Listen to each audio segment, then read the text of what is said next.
Bonjour à tous et merci d'être avec nous aujourd'hui, cet après-midi, ici même, comme d'habitude, dans l'émission Zigzag, émission culturelle, émission politique, émission religieuse aussi. Aujourd'hui, comme ça se fait une fois tous les mois, bien, vous le savez de toute façon, hein, j'ai le plaisir de parler un petit peu de religion, mais la religion ne s'arrête pas seulement à Dieu et toutes nos croyances, mais elle peut être un petit peu de temps en temps entre les gens qui nous entourent. Hein, être social fait partie aussi d'une religion. Hein, et bien, pour m'en parler aujourd'hui, j'ai avec moi le pasteur Steve Kundar. Bonjour, pasteur. Bonjour Jean-Claude, comment tu vas? Ça va bien, merci de nous faire encore ce plaisir d'être avec nous, comme d'habitude, hein, ici même à Canal Austral, sur ce plateau quelque peu improvisé quelquefois, et toujours aussi bien, parce qu'on a un bon son. Hein. On va dire merci à Richard. Un bon ingénieur, une belle équipe technique, et bien sûr, bien qu'ils soient improvisés, mais ça reste un bon plateau, et c'est agréable, confortable, on s'y sent bien. Bien sûr, on va parler de quelque chose qui est important aujourd'hui, on va parler bien sûr de Dieu, parce que comment ne pas le louer, comment ne pas en parler de Dieu, hein, et de Jésus et de la Bible aussi, puisque j'ai remarqué qu'à chaque fois qu'on se voit, tu as toujours la Bible devant toi. La Bible, c'est ta référence, la Bible, c'est ton parchemin, la Bible, c'est ton garde-corps, c'est lui qui t'empêche de tomber quelquefois. Tout aussi, à fait. C'est comme un policier sans armes, il est démuni totalement de toute force. La Bible, c'est ma déontologie, c'est mon code civil, c'est mon arme qui est à la fois une arme offensive et défensive. Et c'est notre code civil à nous en tant que pasteur. C'est sûr que la Bible, c'est notre fondement. Et il est important parce que si on veut marcher selon les préceptes de Dieu, il est important aussi non seulement de se munir de la Bible, mais pas seulement de la voir en tant que feuillet ou feuille, mais aussi de la graver dans notre cœur pour que cette parole sorte de la dimension du support papier pour que la parole devienne vie en nous. Bien sûr, pasteur. Au-delà de la Bible, il y a aussi des livres de référence qui sont un peu plus politiques, par exemple. Bien sûr. On est dans une 5e constitution en France, et cette 5e constitution est gérée par un document qu'on appelle le livre de la Constitution. La Constitution dans française. Ce livre-là, quelques-uns ont dit que c'est vraiment des outils qui permettent aux législateurs et à la France entière d'exister. Aujourd'hui, on a des présidents, par exemple, pour aller un petit peu en politique, qui utilisent ces outils-là. Et notamment un outil qui est devenu intéressant ces dernièrement, c'est le 49.3, bien sûr, qui permet de passer au-delà des lois. Le 49.3, il est au-dessus de toutes les lois, c'est-à-dire que le président arrive, tout le monde vote contre, lui dit « je suis d'accord ». Mais est-ce que dans la Bible, on a aussi des choses, des textes qui sont au-dessus des lois de la Bible, hein? Non, dans la Bible, et c'est ça qui montre en fait la preuve que les lois des hommes sont faillibles, c'est la preuve. D'ailleurs, dans 2 Pierre chapitre 2, au verset 19, la Bible dit en fait, ils vous promettent la vérité quand eux-mêmes sont esclaves de la corruption. Le mot corruption en grec veut dire vanité. Et c'est vrai que le législateur, quand il fait voter et lire des lois, lui-même, il a aussi les moyens pour les contourner. Ouais. D'ailleurs, c'est la preuve. On parle de la Constitution française notamment. Et dans la Constitution française, il y a le 49.3 qui est une arme un petit peu, entre guillemets, qui est entre les mains du législateur suprême, que je dirais, c'est-à-dire le Premier ministre ou éventuellement le président. Alors, c'est vrai que lorsqu'on va dans l'hémicycle, on essaie de voter des lois et qu'on se rend compte que ça coince un petit peu parce que c'est aussi la problématique de la démocratie. Alors peut-être qu'il faudra prendre un autre jour pour en parler, pour savoir si la démocratie est vraiment démocratique, est une vérité. Est-ce qu'on a véritablement une vraie liberté dans la démocratie? La preuve est là, parce que si on sort le 49.3 pour pouvoir imposer une loi, faire un passage en force, c'est la preuve quelque part que notre liberté est entachée et on se poserait vraiment plusieurs, je dirais même des milliers de questions. Elle est écrite dans la Constitution. Hein. Non, elle y est, bien sûr. Nos élus, ceux qui l'utilisent, ne l'ont pas inventé quand même. Non, je suis entièrement d'accord. Ben, justement, c'est la preuve, quand je disais tantôt, lorsque le législateur, en fait, fait élire des lois, il prévoit aussi en même temps un moyen pour pouvoir s'en échapper, si je puis dire ça ainsi. D'où j'ai cité cette citation de la Bible dans 2 Pierre chapitre 2, 19, qui dit « Ils vous promettent la liberté aussi longtemps qu'eux-mêmes sont esclaves de la corruption ». Ça veut dire, on nous promet une liberté quand nous-mêmes, en fait, en vérité, on est esclave de la corruption, c'est-à-dire on est corrompu. Parce que on donne un certain droit des lestes, mais en même temps, derrière, nous-mêmes, en fait, on essaie de contourner la loi. Alors, en matière de la Bible, non, en matière de la Bible, il n'y a pas une loi qui se lève au-dessus d'autres lois. En matière de la Bible, c'est toute la parole de Dieu. Et toute la parole de Dieu, il faut la considérer dans son ensemble. La parole de Dieu est la seule autorité en matière de foi. Donc, il n'y a pas un verset qui est au-dessus des autres versets. Il n'y a pas une loi qui soit au-dessus de toute loi. Et d'ailleurs, si je résume les lois de la Bible, c'est « tu aimeras l'Éternel ton Dieu de tout ton cœur et tu aimeras ton prochain comme toi-même ». Et lorsqu'on fait cela, on a accompli toute la loi parce qu'en vérité, toutes les lois que nous avons sur la terre, qui sont même les lois civiles, par rapport au code civil notamment qui nous régit pour le bien vivre sociétal, ben, ce code civil permet en fait de restreindre entre guillemets certaines libertés, donne aussi des droits, des devoirs aux uns aux autres pour permettre une cohésion sociétale. Mais en vérité, ce code civil, si on appliquait la Bible, c'est-à-dire aimer ce prochain comme soi-même, ben, automatiquement, on ne va pas envier, on ne cherchera pas à tuer, on ne cherchera pas à voler. Parce que est-ce qu'au-delà de tout ça, hein, le chrétien, celui qui regarde la Bible, est-ce qu'il se sent quelque part libre ? Bien sûr, un chrétien est libre. D'ailleurs, c'est la raison pour laquelle Jésus est venu, puisqu'il n'y a que deux choses qui nous lient dans le monde. C'est vrai que quelles que soient les lois que les hommes peuvent promulguer et ainsi de suite, en fait, l'homme, il est soit esclave du péché ou l'homme, il est esclave de Dieu. C'est-à-dire esclave du péché, esclave de la corruption ou esclave de la liberté en Christ, en Dieu. Et il y a un passage dans la Bible, dans Galates chapitre 5, verset 1, il est écrit « C'est pour la liberté que Jésus-Christ vous a affranchi ». Voilà, donc lorsque l'homme n'est plus libre, il est esclave, c'est-à-dire il est dans la servitude. Pasteur, je me fais un petit peu cet avocat que tu sais bien, l'avocat du diable, de temps en temps, en te posant cette question-là. Bien que je t'aime, hein, parce que tu n'as pas de corne, donc ça va. Non, j'ai pas de corne. Je suis un bon avocat du diable, mais je suis là pour essayer de trouver des solutions. Lorsqu'on se dit qu'on est libre, parce que c'est quand même le sujet de cette émission. Bien sûr, bien sûr. Lorsqu'on se dit qu'on est libre, c'est-à-dire, est-ce qu'on peut se dire qu'on est libre d'interpréter la Bible comme bon nous semble? Bien sûr, enfin, il y a toujours une liberté par rapport à ce libre arbitre que Dieu nous donne, où chacun est libre de faire ses choix. Chacun est libre de faire ses choix. Et dans les choix que nous faisons, ces choix nous engagent. Voilà. Mais maintenant, ça, c'est par rapport aux choses de la vie. Maintenant, en matière de foi, comme je disais si bien, en matière de foi, ce n'est plus une notion de la liberté de la conscience individuelle ou personnelle, c'est se soumettre à la volonté de Dieu. C'est-à-dire, lorsqu'on se soumet à la volonté de Dieu, la volonté parfaite de Dieu, qui est sa parole, cette volonté parfaite de Dieu qui est sa parole nous donne une liberté totale. Pourquoi je parle de cela? Parce que les lois des hommes, la preuve, pourquoi on n'arrive pas à trouver un consensus, hein, malgré ce qui se passe au jour d'aujourd'hui dans l'hémicycle et par rapport à la politique, puisque tu en parles, on peut aborder le sujet. Pourquoi on ne trouve pas un consensus? Parce qu'en vérité, la plupart des personnes, quels que soient les clivages, hein, gauche, droite, centriste, extrémiste, gauche, extrême droite, extrême gauche, c'est parce qu'en vérité, on ne cherche pas véritablement l'avancement de la nation, du pays et des individus. C'est une quête de pouvoir. Et comme c'est une quête de pouvoir, ça veut dire que les intentions sont malsaines. Et c'est là où, une fois ensemble, sur ce plateau même, nous discutions ensemble de la notion du bien et du mal. Et je disais que le bien et le mal est un peu relatif. Or, toutes les lois que l'homme fait promulguer, ces lois, en fait, viennent de la pensée humaine.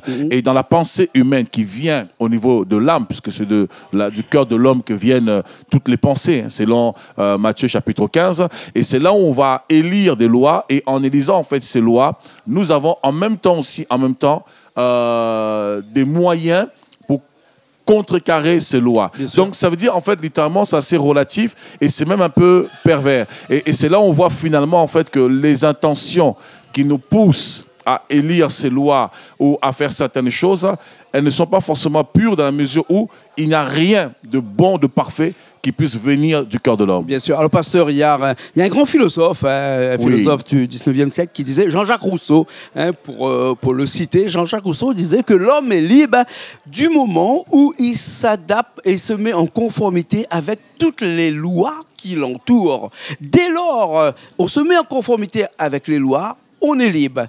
C'est-à-dire que, à contrario, si on est contre une loi, ou sinon on fait des choses qui sont à la controverse de la loi, on n'est plus libre parce qu'on serait pourchassé par la police, on sera pourchassé par la justice. Hein. On ne devient libre lorsqu'on se met en conformité avec la loi. Hein. Jean-Jacques Rousseau, hein, grand philosophe, historien, et puis et aussi un grand écrivain qui a écrit plusieurs essais là-dessus. C'est vrai qu'il y a des lois.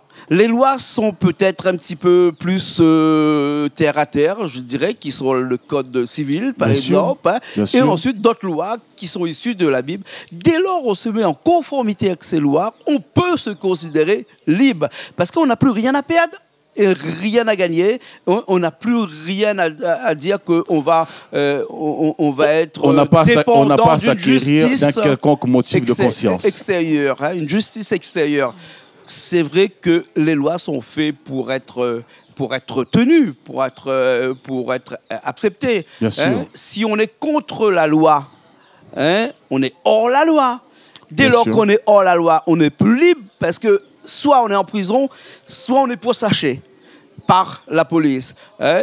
Le chrétien, par exemple, qui lit la Bible et qui est en conformité avec la Bible, il est censé être libre. Bien sûr, à partir du moment où on est en conformité avec la Bible, on est libre parce que la conformité avec la Bible nous pousse à être conforme avec aussi les lois que les hommes établissent. Mais encore, comme je le dis, c'est un peu à double tranchant. Parce que la preuve, les lois des hommes changent, mais la loi de Dieu ne change pas. Elle est immuable. D'ailleurs, c'est pourquoi nous disons que Jésus est le même, hier, aujourd'hui et éternellement. Les lois des hommes peuvent varier. Je pense que tu n'es pas censé savoir que, il n'y a pas si longtemps, quelques décennies en arrière, il y avait une certaine type de catégorie de personnes, une communauté de personnes et qui était mal vue dans la société. Et au jour d'aujourd'hui, cette communauté, par exemple, est légalisée. Si aujourd'hui, on indexe cette communauté... On parle ça des non-genres, par exemple, actuellement. Hein. Oui. Les non-genres, c'est-à-dire... Voilà, le non-genre ou même les homosexuels. Voilà. Voilà. Bon, peut-être qu'il faut que je sois plus transparent dans mon langage. Sûr. Et alors, il y a quelques années de cela...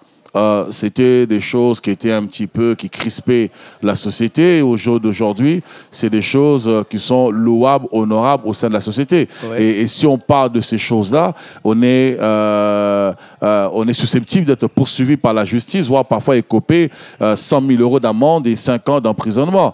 Pourquoi ? Parce que c'est une notion de la moralité. Alors la question qu'il faudrait se poser, est-ce que la moralité est relative à l'homme ou la moralité est relative à Dieu ? Alors je dirais que la moralité est relative à Dieu. Si on doit établir une loi morale qui permette à l'homme de vivre correctement, décemment, alors dans ce cas, on se baserait sur la loi morale de Dieu, puisque tous les codes civils de la société et toutes nos constitutions, d'ailleurs la plupart des pays occidentaux et tant d'autres, lorsque les présidents sont élus, généralement et globalement, qu'est-ce qu'ils font ? Ils prêtent serment sur un livre. Et nous savons tous plus ou moins qu'est-ce que ces livres-là. Donc, ils reconnaissent quelque part pour les Américains, oui, c'est la Bible. Et puis en Europe aussi. Ça se faisait. L'Europe, ça se faisait jusqu'à ce qu'on a rejeté Dieu. Ouais. On a eu la séparation entre l'Église 1905, entre l'Église et l'État. Ouais. Mais néanmoins, ça se faisait toujours. Ouais. Et même si on ne le fait pas publiquement de façon ostentatoire, mais à chaque fois qu'un président est élu, il se retrouve au Vatican, quelque part, pour faire allégeance au pape. Donc, il reconnaît quand même l'autorité religieuse, entre guillemets. Donc, ça montre par là, quelque part, lorsque le président élu fraîchement prête serment sur un livre qu'on appelle la Bible, il révèle par là, en fait, la source de toutes choses. Et nous savons que les premières lois qui ont été données à l'homme, en l'occurrence, en particulier de façon claire, dans le judaïsme, c'est dans Exode chapitre 20, avec Moïse, qui va recevoir ce qu'on appelle les 10 commandements, les tablettes de la loi. Voilà. Dans ces lois, il y avait 3 types de lois. Il y avait les lois cérémonielles relatives au culte, pour l'adoration, prier Dieu, les sacrifices. Il y avait les lois sociétales, c'est-à-dire le fonctionnement au niveau de la société, l'organisation du camp, comment assainir le camp, etc. Et ensuite, dernièrement, il y avait les lois morales. Les lois morales, c'est la moralité, le savoir-vivre, l'amour de son prochain, la considération de son prochain dans la société. Donc, on voit par là, en fait, que ces lois ne viennent pas de l'homme directement, viennent de Dieu, parce que la loi de Dieu, elle est immuable, elle ne change pas, mais la loi des hommes, elle change.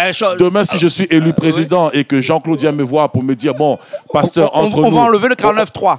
On enlève le 49.3, ou on rajoute même un 49.6. Tu me donnes le plein pouvoir parce que je suis ton ami, je peux aussi modifier la constitution. Par exemple, le roi, il a tout plein pouvoir. Mais bien sûr, mais bien sûr. C'est parce que la démocratie, c'est pourquoi je disais peut-être un jour on parlera encore de la démocratie. Je piétine pas sous la démocratie, mais il faut quand même revoir cette forme de démocratie parce qu'en vérité, qu'est-ce que la démocratie? Lorsqu'on impose un 49.3, on se poserait la question, est-ce que nous sommes en monarchie?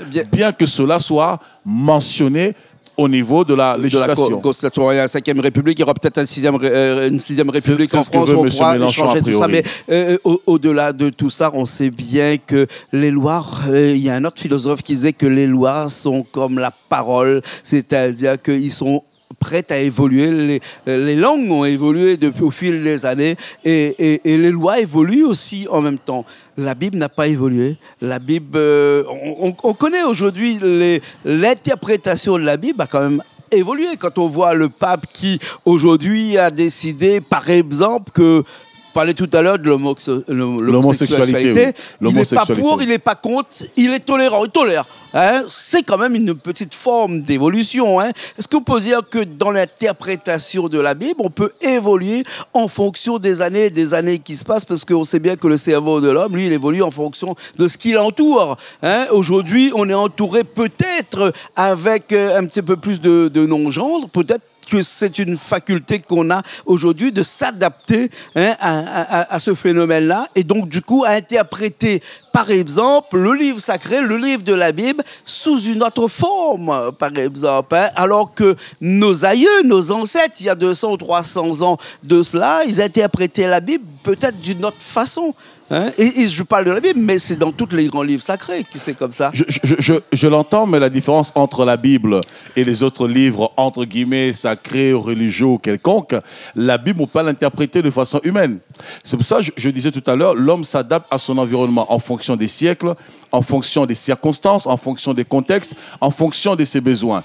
Et les lois humaines évoluent, mais la loi de Dieu, elle n'évolue pas, elle est immuable. Et si la loi, elle évoluait, ça veut dire quelque part, Dieu est imparfait, si je peux le dire ainsi. Et c'est pourquoi même dans 2 Pierre, chapitre 2, au verset 20, la Bible dit qu'on ne peut pas faire de la parole de Dieu l'objet d'une interprétation humaine. Lorsqu'on commence à rentrer dans une forme d'interprétation humaine, on va vouloir adapter les choses à notre conjoncture. Et là, ça devient problématique. Et c'est là où les lois des hommes évoluent. Et là, tu citais si bien par rapport au pape, en l'occurrence. Si le pape est une autorité religieuse, en tant qu'autorité religieuse, il est censé être, selon le catholicisme, le vicaire de Dieu. Et en tant que vicaire de Dieu, il est ambassadeur, représentant de Dieu. Un ambassadeur ne parle pas de son propre chef, un ambassadeur représente son chef. Donc un vrai ambassadeur, il ne vient pas refaire la roue, puisque la roue, on ne la refait pas. Un ambassadeur vient rendre simplement témoignage de ce que la roue, en d'autres termes. Il rajoute des rayons à la roue pour que la roue avance un petit peu plus vite, peut-être. Mais lorsque... le but de cette émission, là, on sait qu'on parle de la liberté, là, hein, et beaucoup disaient que la liberté des uns s'arrête là où commence la liberté des autres. On ne va pas arriver là-dessus, mais juste dans ce phénomène de liberté, un autre philosophe disait un jour que la liberté, c'est de se détacher de toutes les lois, que ce soit les lois religieuses ou les lois des hommes. Lorsque on vit détaché, on est libre. Est-ce qu'on peut être libre aujourd'hui, à part peut-être d'aller sur une île déserte où il n'y a personne, et puis peut-être là on est libre? Il est impossible parce qu'il y a une loi qui est gravée en nous. Nous avons tous en nous. J'ai parlé de la loi morale. La loi morale, c'est une loi qui est gravée dans notre cœur. Je veux dire, où qu'on soit au travers de ce monde, qu'on soit en Océanie, qu'on soit en Afrique, qu'on soit ici, qu'on soit en Asie, la loi morale, elle est universelle. La loi morale, c'est pas une loi spécifique à une communauté, à une race, à un individu, à un continent. La loi morale, même si on est tout seul sur une île déserte, peu importe là où on est, parce que la loi morale, elle est gravée dans notre cœur. Dans l'italienne. Elle est gravée en nous, la loi morale. C'est la loi de Dieu. Elle est gravée en nous. Cette notion de ne pas faire le mal, de ne pas tuer son prochain, il n'y a pas besoin spécialement d'un code. Maintenant, on a codifié cela pour perpétuer et rappeler aux générations futures, mais c'est quelque chose qui est en nous. C'est-à-dire, même si je n'ai pas un livre quelconque, si je te fais du mal et que je t'offense, je le sais que je t'ai offensé. Je n'ai pas besoin qu'un ange vienne me dire, tu as fait du mal ou tu as insulté Jean-Claude. Je le sais pertinemment. Bien sûr. C'est une loi qui est gravée en nous. Alors, cette loi morale... Donc la morale est vraiment supérieure aux lois. Mais bien sûr, mais la morale, c'est ce qui nous guide. Lorsqu'il n'y a plus de morale, on devient immoral. Bien sûr. Et lorsqu'on devient immoral, la société s'évapore. La société s'ébranle totalement. Parce que lorsqu'on devient immoral, ça devient l'anarchie. Et l'anarchie conduit à un chaos, un désastre, un tohu-bohu total. Et le but de la moralité, qui est bien sûr rappelé au travers d'un livre qu'on appelle le Code civil et ainsi de suite, a juste pour un but de nous rappeler en fait les règles et les principes de vie. Voilà. Et comme un garde-fou pour nous maintenir. Exactement, en parlant de ce garde-fou là, un grand philosophe a dit un jour que la morale est la barrière qui empêche l'homme de tomber. C'est une vérité. C'est vrai. La morale est la barrière qui empêche l'homme de tomber, et c'est ce que la Bible dit. D'ailleurs, si je prends juste un petit verset rapidement, il nous dit ici dans 1 Pierre chapitre 2 verset 13, il dit « Soyez soumis à cause du Seigneur à toute autorité établie par les hommes, soit au roi comme souverain, soit au gouverneur comme envoyé par lui pour punir les malfaiteurs et pour approuver les gens de bien. Car c'est la volonté de Dieu qu'en pratiquant le bien, vous réduisez au silence les hommes ignorants et insensés, étant libres, sans faire de la liberté un voile qui couvre la méchanceté, mais agissant comme des serviteurs de Dieu. » Et plus tard, il dira bien sûr, serviteurs, soyez soumis à vos maîtres et ainsi de suite. Donc ici, il nous montre clairement, de façon ostentatoire, de façon visible, qu'en tant qu'enfants de Dieu, lorsque nous croyons en Dieu, parce que toute autorité vient de Dieu et les autorités ont été instituées dans un but bien précis pour permettre en fait une paix ou une coordination, une harmonie sociétale. Et les lois que les gouverneurs, les rois et ainsi de suite votent ont pour but simplement de permettre en fait une société harmonieuse dans la mesure du possible. Et la Bible nous dit de nous soumettre à ces lois à condition que ces lois ne vont pas à l'encontre de la Bible qui est la parole de Dieu. Et c'est pourquoi il dit ici, ne faites pas de la liberté un prétexte pour couvrir la méchanceté. La liberté qu'on a en Christ, c'est-à-dire on ne se juge plus, on n'a plus un motif quelconque de conscience, on n'a pas à s'acquérir de quoi que ce soit, on est dans la paix. Pourquoi? Parce que quand on est en Christ, on n'est pas voleur, on ne vole pas, on ne va pas escroquer les gens, on ne vit pas dans la dépravation, on ne vit pas comme des mondains. Alors, par conséquent, on n'est pas des ivrognes et ainsi de suite. Donc, par conséquent, on n'a aucun motif de conscience. Donc, quand je sors de chez moi, je ne me pose pas la question, est-ce qu'on va m'arrêter? Est-ce qu'il va y avoir tel problème? Parce que j'estime, en me soumettant à la loi de Dieu m'a franchi de toutes les contraintes. Et par là, je peux aussi me soumettre aux lois du monde. La loi de Dieu, c'est vraiment la base, c'est exactement le début, le commencement de toutes ces lois. Si on crée l'ordre chronologique de ces lois qui commencent depuis la maison, depuis les parents qui dictent les lois aux enfants, puisque c'est normal hein, qu'on dit aux enfants de ne pas faire ça, de ne pas faire ça. Les enfants grandissent. Comme dit ces chants, fais pas ci, fais pas ça, voilà. Tu vas te casser les dents. Exactement. On grandit un petit peu, on a la loi à l'école, lorsqu'on fait des formations. Un petit peu plus tard, on a la loi politique, le code civil qui nous guide, et quand on atterrit un petit peu plus haut, on a vraiment une loi qui est au-dessus de tout ça, qui est la Bible, la loi divine. La loi divine. C'est ce que j'appelle la loi qui est l'autorité, la seule autorité en matière de foi et la loi au-dessus de toutes les lois. Parce que lorsqu'on est soumis à cette loi, elle englobe en fait toutes les lois. La loi morale, la loi civile, la loi sociétale, parce que celui qui aime Dieu, automatiquement, il reçoit l'amour vertical. Parce que le monde n'est pas horizontal. Le monde, il est vertical. Donc, il y a une autorité, il y a ce principe d'autorité. Donc, celui qui est connecté à Dieu, il a l'amour de Dieu, il aura facilement, horizontalement, l'amour de son prochain. Et voilà pourquoi la Bible résume, en fait, toutes ces lois qui ont été données. Dans l'Ancien Testament, il y avait beaucoup de lois, notamment plus de 613 lois. Ben, c'était pour dicter la conduite de l'homme. Il ne faut pas voler, il ne faut pas faire ci, il ne faut pas faire ça, et ainsi de suite. Et Jésus, lorsqu'il vient, il va résumer en fait toutes ces lois en 2 commandements. Il dira simplement, tu aimeras ton Dieu de tout ton cœur et tu aimeras ton prochain comme toi-même. Si tu aimes Dieu, tu reçois autant et assez d'amour pour aimer ton prochain. Et si tu aimes ton prochain, alors il peut laisser sa voiture ouverte, il peut laisser son téléphone dehors, il peut laisser même une mallette avec 1 million devant toi. Tu ne le prendras pas.